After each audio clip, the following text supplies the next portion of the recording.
Welcome. I'm Ashwin and I'm talking to London-based international affairs columnist Rashmee Roshan Lall. Rashmee, it's a pleasure to have you at what are very dramatic times in the UK. So I wanted to ask you, Britain has been a very divided society. I mean, ever since Brexit was announced, and Theresa May has done her best, so she says in a dramatic speech, but I mean, what do you think the legacy will be? And do you think going forward, what will the new leader have to do? Well, Ashwin, I would say that Theresa may claim that she has done her best, but in hmm actual fact, there would be a lot of people who would wonder about that because she leaves the country more divided than when she took office 3 years ago.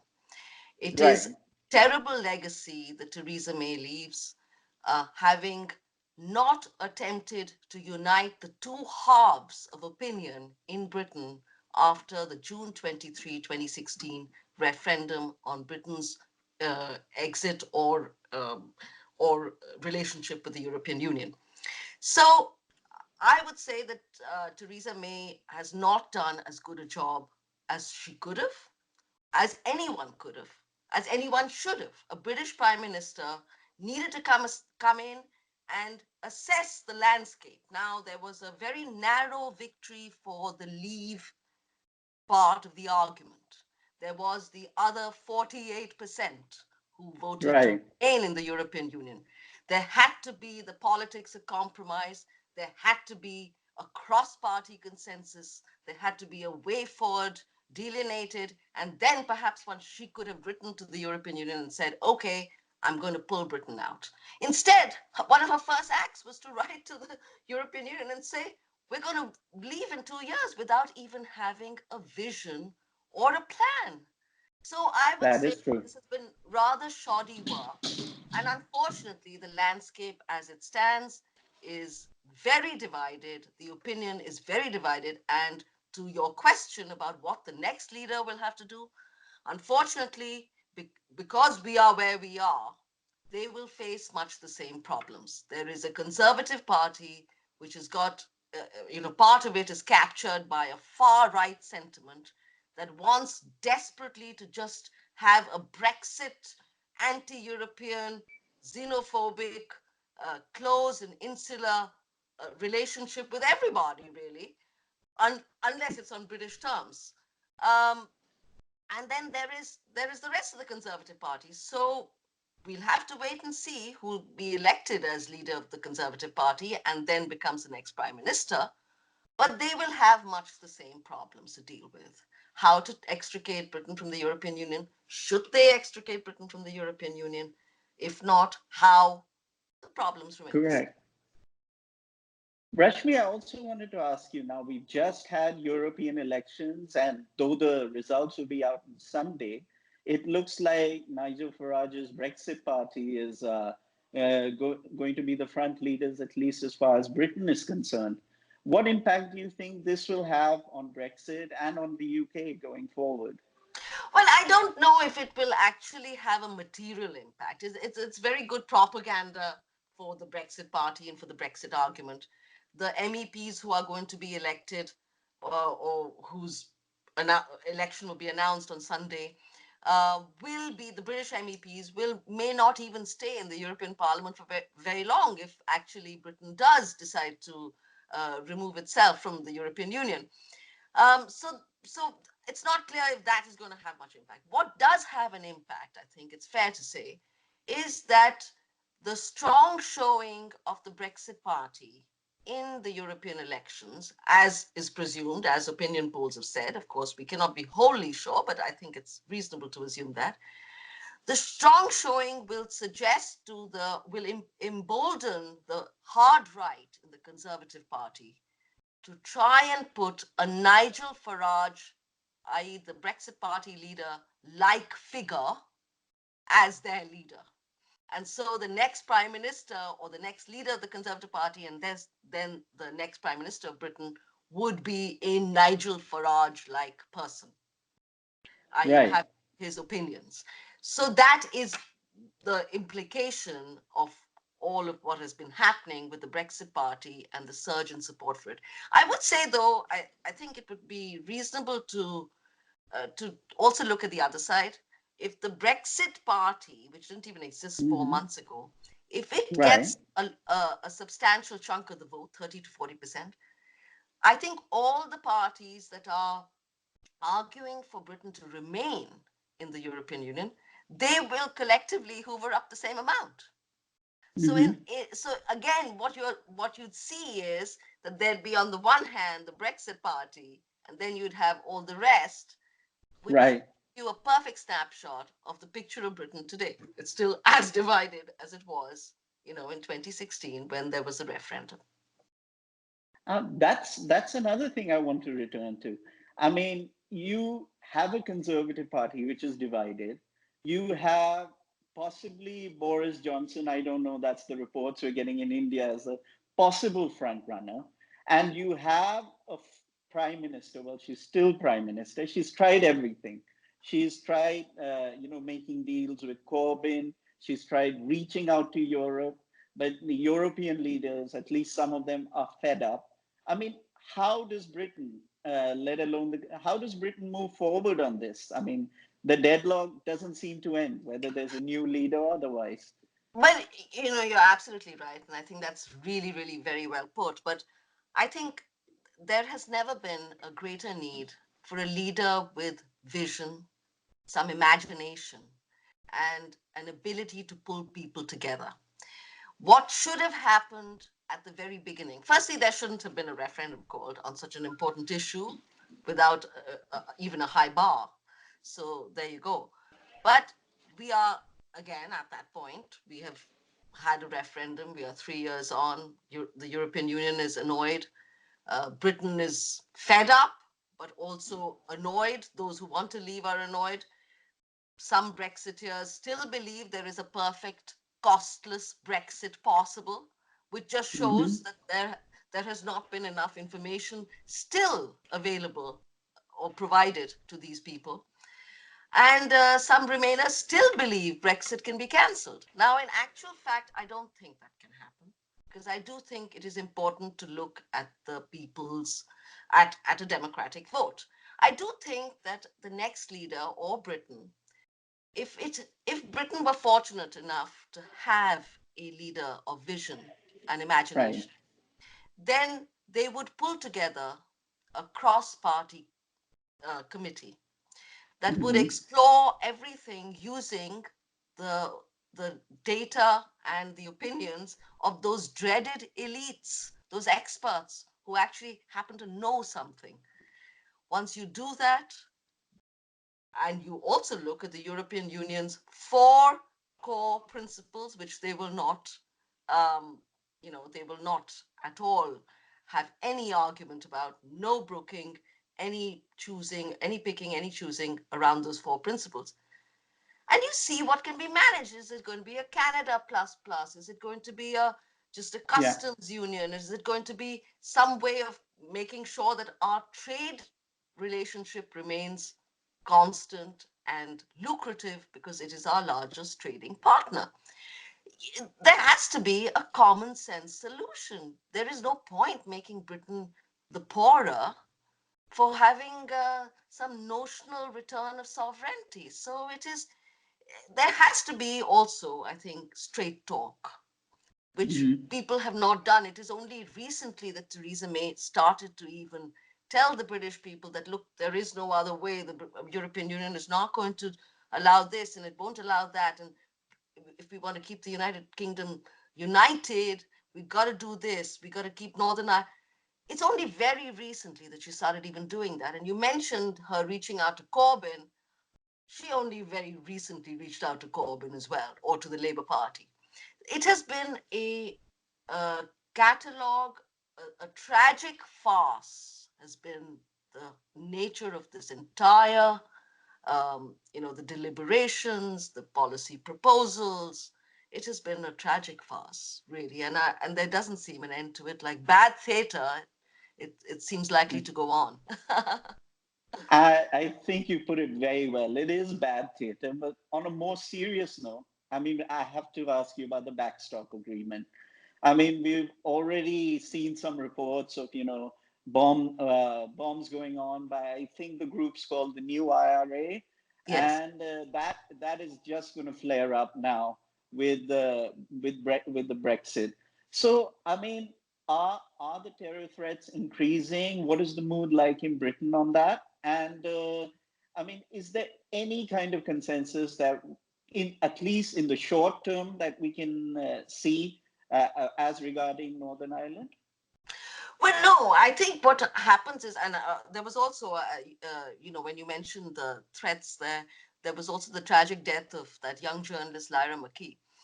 Um, I think what it is that 22 years after the Good Friday Agreement, I think memories have faded a little bit of how Right, bad, how intractable that conflict was, and the the dividend, the peace dividend that has come, people have forgotten it. In fact, the parties in Northern Ireland are also to blame because they themselves have not, for the past many, many months, failed to agree a power sharing arrangement in order to govern their own region, right. and not have direct rule from Westminster. So the essential lessons of localism and devolution of power, power sharing across the borders of Northern Ireland and with the Republic of Ireland, and not being ruled directly by Westminster, all of these things are being forgotten. And they are being forgotten because the Mhm. memories of that conflict are fading. There are also, fortunately, very, uh, people who are well aware of what can go wrong, and how badly it can go wrong and how suddenly it can go wrong. So they are warning against this. And I think there is some sense within Britain that, look, let's not push it right to that point. So let us see. I mean, I don't think, I think right now there is a lot of rumbling, and I think there are Mhm. fears.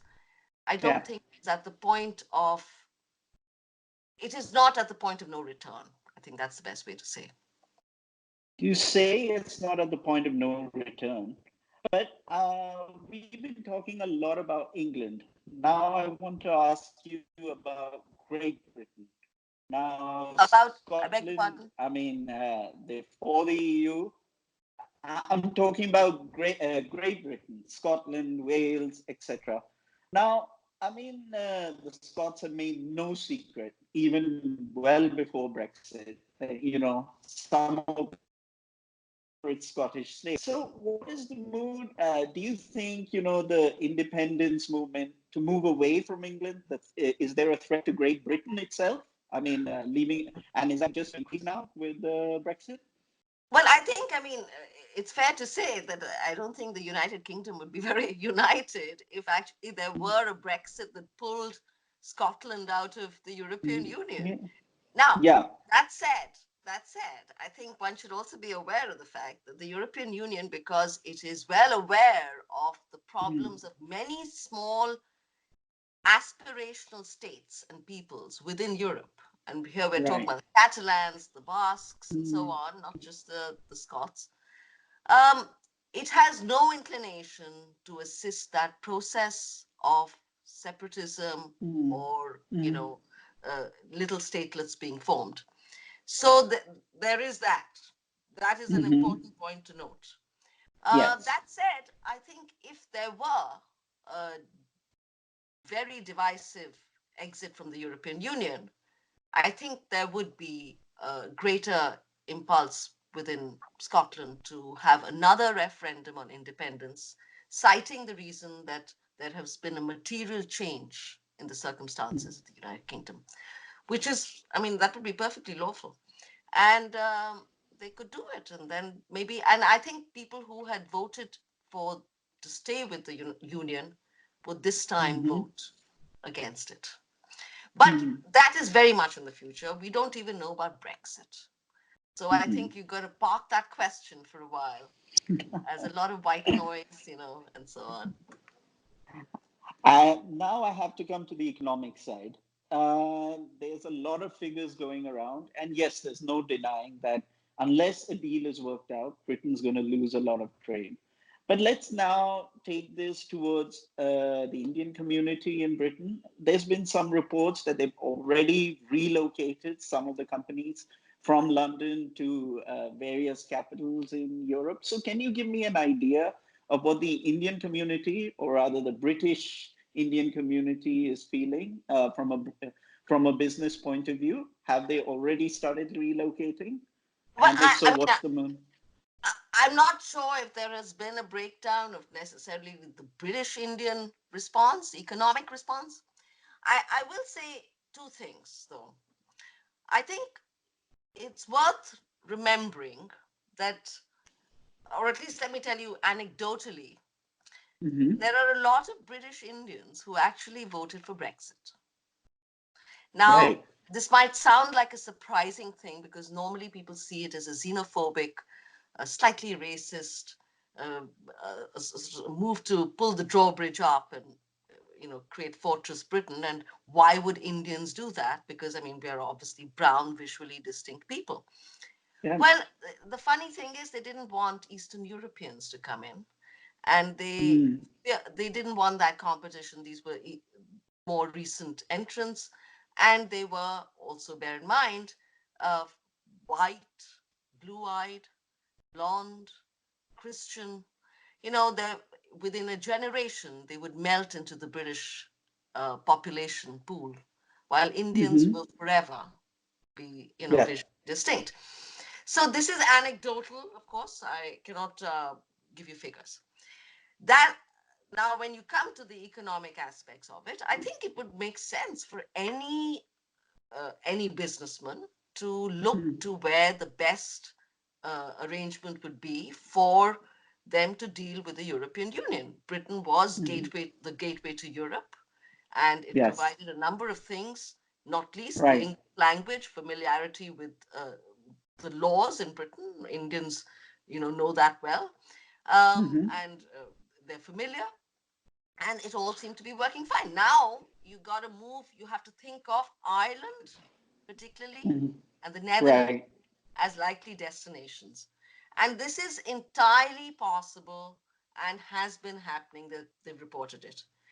That said, I think you've also got to, there is on June 14, the BBC is going to be airing the first episode of a new television show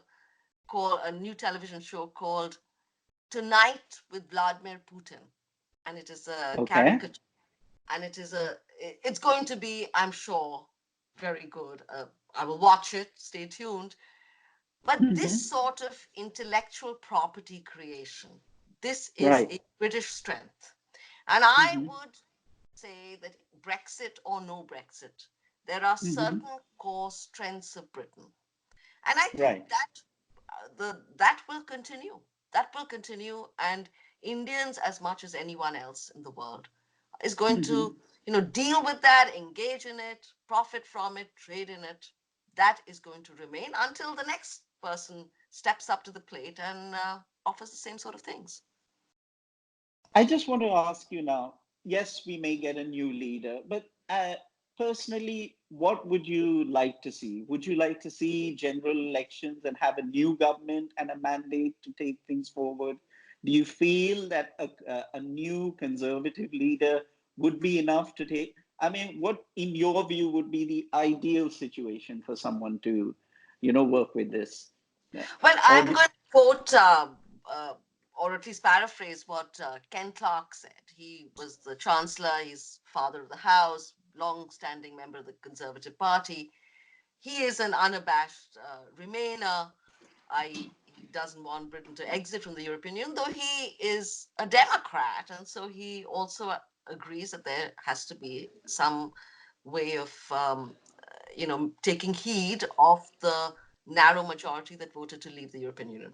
So what he was saying this morning, when just before Theresa May announced that she would resign as Conservative Party leader on the 7th of June, but stay on as prime minister until a successor were found.